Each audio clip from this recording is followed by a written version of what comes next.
Manchester United today have announced plans for a new stadium hosting 100,000 fans. I'm going to show you all of the images, videos, and plans for this new stadium that have been revealed. So let's start with the official video from Manchester United, released today. And this is all about future-proofing the city, the stadium, the club, everything.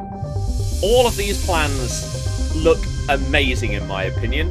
And here we go. Your introduction to the Manchester new stadium. A city, a stadium, a skyline, risen together. Manchester and United, forever entwined. Youth, courage, success in our blood. A glorious history, a future to be written. Where workers once grafted, a new landmark will rise. Look at it. A new theatre for dreams to come alive. Wow. A design inspired by the Red Devils trident. A modern take on our industrial roots. 100,000 fans. Look at that. United as one. A place for glory. A place for pride. A sea of red, wow. The loudest crowd. A majestic arena where history and future collide. A public space, a focal point, a catalyst for renewal. Full of hope for our fans and community. A new home for United. So sick. A new place for Manchester. A new future on familiar ground. Woo. My goodness. Absolutely incredible, if you ask me. And we'll look at everything else that's been revealed today, but to put it simply, I feel like this is a combination of something like the Allianz Arena and the new Camp Nou. Because you've got all of this ETFE paneling as part of this mesh that can harness solar power, rainwater and everything. It can be lit up like the Allianz.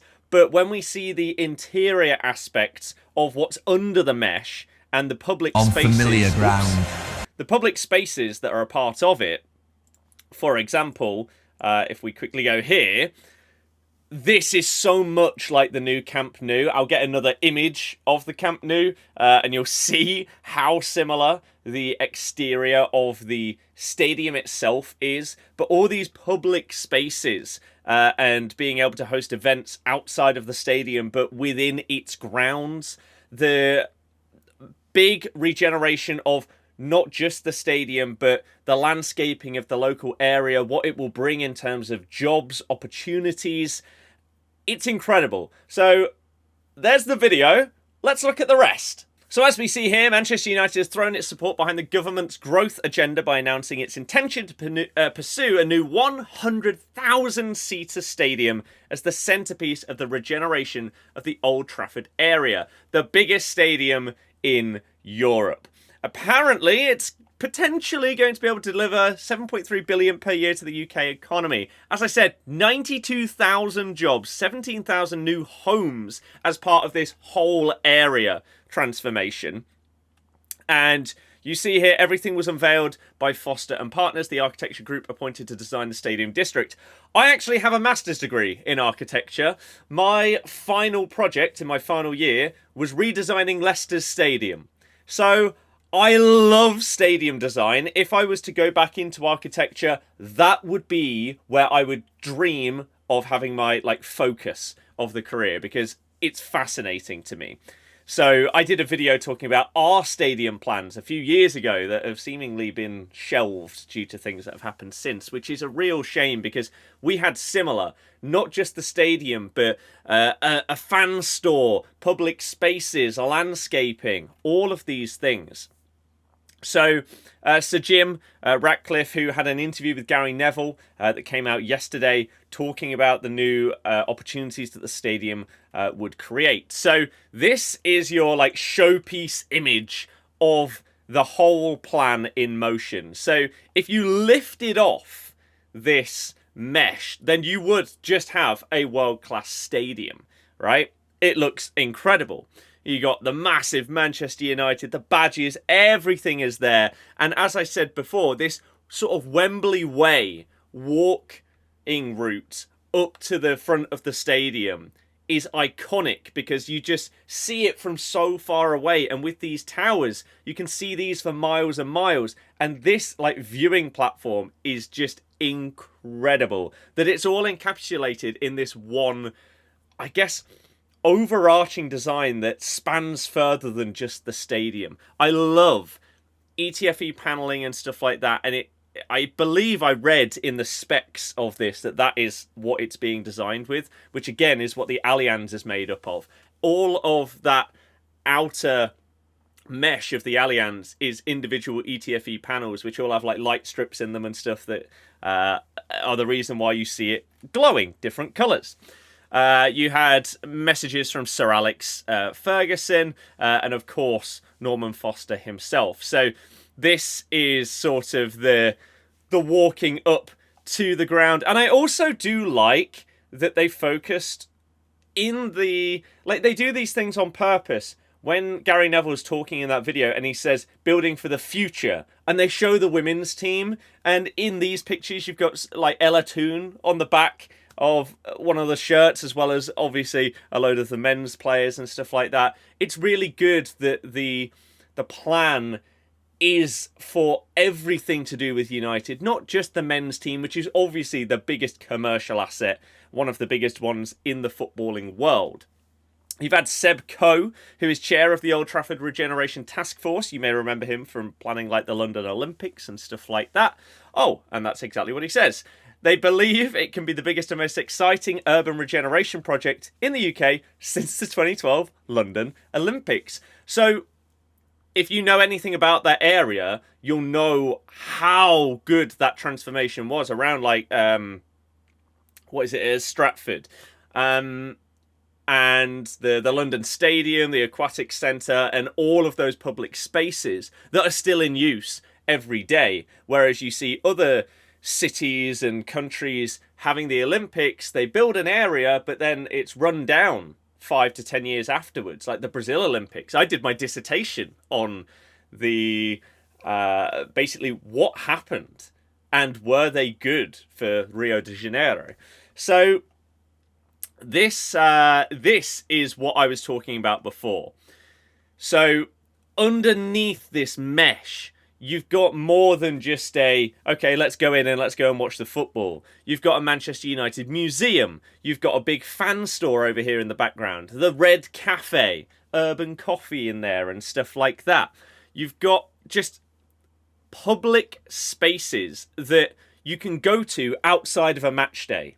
That's a massive, massive thing with any of these new modern regeneration projects. This is what I was so happy about with our proposed plans in Leicester, because not only were we getting a outside of the ground fan store, you were getting a block of apartments, you were also getting an office block, you were getting a new like 8,000 capacity arena that could house other sports and maybe be like a concert venue. We don't have that in the city. I personally think they should have pushed forward with that part of the plan, even if the shelving of the expansion of the stadium had to happen due to monetary constraints and everything like that. So that's frustrating, but these kind of things are great, especially for trying to bring people to the city. It's massive. So let's go to this, and here is the gallery. So this is the conceptual image from Foster's, which again looks amazing, and you see what I mean with having this mesh that's covering this Camp Nou-esque ground, because this is the new Camp Nou. And so if you take away the mesh from United's new plans, this is sort of what you're left with. And you have these exterior parts of like each of the levels and the platforms sticking out. And that is what I mean. It clearly seems to have had some kind of inspiration from this design. But I think this is comfortably the coolest image when it comes to this design. I know there are a lot of people online on social media saying it's like a circus tent kind of thing. And I get that, but... And maybe if they weren't doing as bad as they currently were, people would take to this a bit more fondly. But I really, really like it. The fact that it is made from that Manchester United trident, and that is what is spurring on these three towers. The fact you've got this visual, I guess, tower that you can go up, this viewing platform, something very, very new. And regeneration of the station as well, and that is where you're getting this Wembley Way-esque walkway up to the ground. I really, really like all of this. And again, this is what you're going to get underneath this cover of this mesh. You've got your stadium over here, but you can have shops and cafes and all of those kind of things in this area, whilst not specifically inside the stadium. But this is another view of what you're going to expect. So this is exactly the image I saw and thought, that's the Nou Camp. These platforms look identical. But you've got these risen walkways, but also access from underneath, public spaces to be able to watch, whether it's games or movies. There was another conceptual image of a film being played there. And so you're bringing people together in so many different ways. And as I previously said, I think one of the biggest things is bringing people together outside of match days. If you can have events on, even smaller ones, that are encapsulated within the grounds of this plan, that's massive. And I think this is one of the best examples of that. So this could be on a match day, maybe it isn't. You can have small events going on here, like just some small performances and things like that. Little bands putting on a show. And this can also be brought in for a bit of a fan zone before matches, before you go to a concert at the stadium, as we saw in the conceptual video of them showing some crazy concert going on. You're going to have so many, like it's 100,000 people in seats. Imagine how many it's going to be for a concert where you've got people on the pitch as well. It's going to be outrageous. So this kind of space and having all the lighting and all of that, it looks amazing. And so I know people are clowning on this design because they're wondering why it's got this mesh on it. But it wouldn't be the same if it was just the stadium bowl and then all of these things were their own little buildings and structures dotted around the stadium. I think having this whole sort of communal space that is all under one roof, as it were, whilst also feeling incredibly open and public, because it is just this really, really high mesh above you that's obviously protecting you from the rain and everything like that. But I personally love this design. I think it's amazing. And Sir Jim said that they wanted... In the UK, there isn't a Bernabeu. There isn't a Nou Camp. We want to be that. I do think that he's a little bit harsh on Spurs' stadium, because I think that is amazing. However, I agree in the sense that that doesn't really have all of the public spaces around it. It houses a lot of things within the stadium. Concerts, it has like is it like go-karting underneath the stadium? They can change the pitch out for the NFL, things like that. But it doesn't have this sense of everything here is all this one place. So this would be insane. And the plan is to build it within 5 years. So 2030 is the aim, latest of 2032, which is still, for this kind of project, a crazy time frame. And I personally really, really hope that all of this goes through and they manage to do it. I mean, look at this inside as well. It's just... It's going to be crazy. Absolutely crazy. One good thing as well about having this kind of paneling that the Allianz does, and the design of the Allianz, is to keep in as much noise as possible. And that acoustic design is something that feels like it's been focused on with this this part of the stadium as well. Of course, the outer parts are very different. And all the lighting and everything like that as well. Personally, beautiful. And the final image is this one on a, I guess you've got night and day. So I am a very, very big fan of this. And we've also got some other pictures of the neighborhood and surrounding bits. So this is the plan for the rejuvenation of the train station. I don't know if these are going to be like floating signs or if this is just to show the concepts of everything. Again, you've got a Man United shop over here, and then the trains, and then you can see the stadium in the distance. As soon as you hop off the train, bang, you're there, you're in it.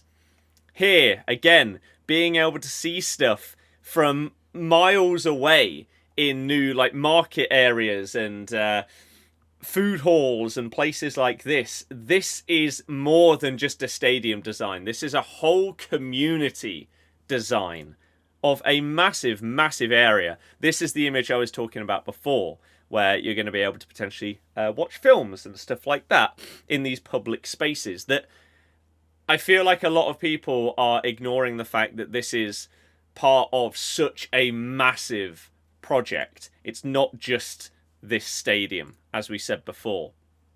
All of these areas that are anywhere close are all part of this. Obviously, the United Stadium is one that's going to bring in such a huge amount of the revenue for the area and provide opportunities for jobs, different events and things like that. But all of these other places are also getting that boost, and this is why it's a government-backed scheme. I know Sir Jim's coming out and saying Man United would have run out of money by the end of this year if they hadn't stepped in, and now suddenly there's this £2 billion project. But again, it's not just for the stadium, it's for a crazy amount of things. And the plan, again, is from wherever you are in this area, you're going to be able to see it. They said you're going to be able to see it from the Peak District on a good day with clear, non-cloudy conditions. You're going to be able to see it from Liverpool, which is kind of mad when you think about it. But yeah, here you go. Old Trafford regeneration of the entire place. And I feel like you can only look at it positively, really. And the final part that we'll do for this video is Norman Foster himself, who, again, if you don't know, is one of the world's most iconic architects, and his firm, Foster and Partners, is one of the biggest in the world. So he is the one, well, he and his firm are the ones behind this whole project, not just the stadium. So we'll see what he's got to say about it, and I'm really, really intrigued to hear your thoughts in the comments. But we'll watch this together as well, as it is also quite a big part hearing from the people that are making all these designs. They've also shown it off in public today, and you've got all the specifications, the stats and everything like that. So if you want to find more information about it, then that is available. I saw a few images of, again, I was talking about the ETFE paneling because it's stated in the specification list of the materials that that's what they're going to be building it with. Talking about the capacity, talking about the height of their new tower, and things like that. It's all out there in the details. I thought I'd show you the most important things here today. This has to be one of the most exciting projects in the world today. It starts with the most famous... It's got to be up there with all of the crazy stuff they're doing in like Saudi with the line and crazy things like that. Football club in the world. 1 billion followers globally. So it starts with the fans. And it starts with the idea of making something which is so intense, it brings you close to the pitch. Acoustically, it cultivates the roar. Again, acoustic design is something he talks about there because it is important. As you move away from the stadium, it's not a fortress surrounded by a sea of cars. It's open, and it's contained by an umbrella that harvests solar energy, harvests rainwater, but is protective. Like, look, is this not really, really cool?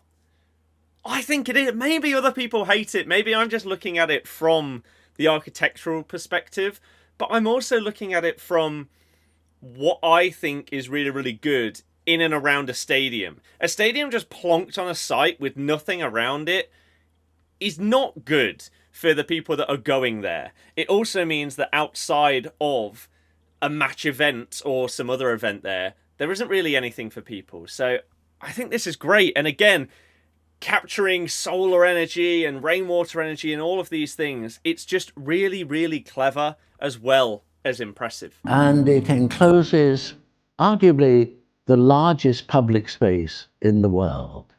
It's welcoming, it's open, it's at the very heart of a new neighborhood.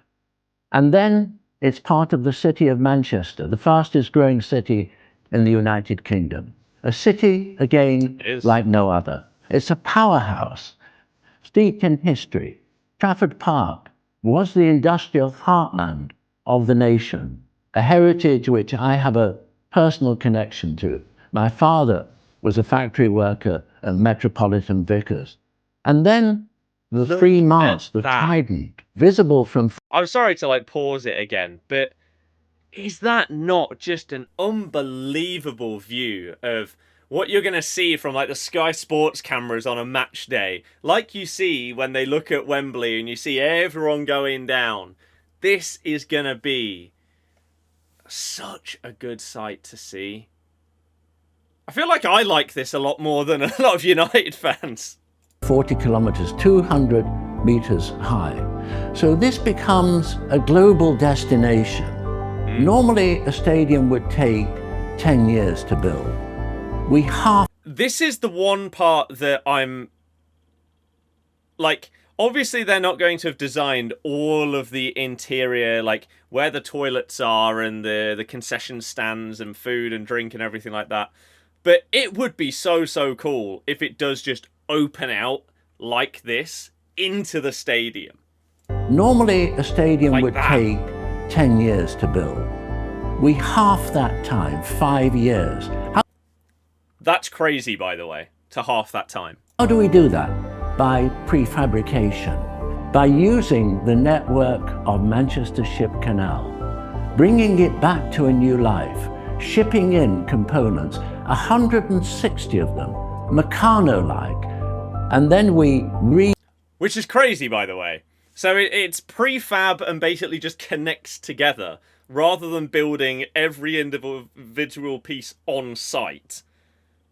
It's kind of crazy, but I guess pretty awesome if they can manage to do it like that. And look at this, by the way. I'm assuming that this triangle is basically what they're doing, right? Look at that. That view through would be so, so cool. And then obviously you've got your Wembley Way-esque thing going along the right-hand side here with another walkway here. You're going to be able to see it from everywhere. It's so, so good. I love site plans like this. Build the Old Trafford station, and that becomes the pivot, the processional way to the stadium, welcoming and at the heart of a new sports-led neighborhood. It's walkable, it's well served by public transport, it's endowed by nature, it learns from the past, it creates streets. It's a mixed-use mini-city. So what makes a global destination? What makes something so special? It's teamwork. It's the best brains, the civic leaders, the owners, the consultants, the engineers, the architects, the fans. The list is so long.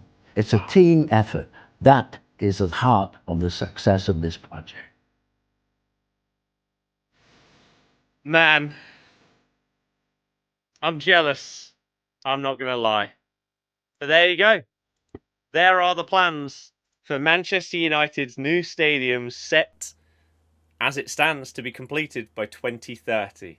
Let me know your thoughts in the comments. I obviously love this, but a lot of people online don't. So let's open a discourse, see what you guys think. Thanks for watching. Goodbye.